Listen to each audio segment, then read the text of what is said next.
আপনারা জানেন যে বাংলাদেশের গত 17 বছর ধরে যে প্যাসিবাদ কায়েম হয়েছিল, বিশেষ করে আপনারা জানেন যে গত 17 বছরের 3টি জাতীয় নির্বাচন অনুষ্ঠিত হয়েছিল।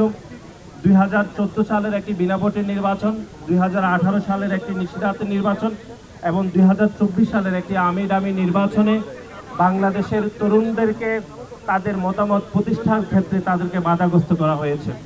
তারই ধারাবাহিকতায় আপনারা দেখেছেন 2019 সালে ঢাকা বিশ্ববিদ্যালয়ে একটি বিতর্কিত, একটি কলঙ্কিত ডাকসু খুনি হাসিনার রেজিমে আমরা দেখেছি।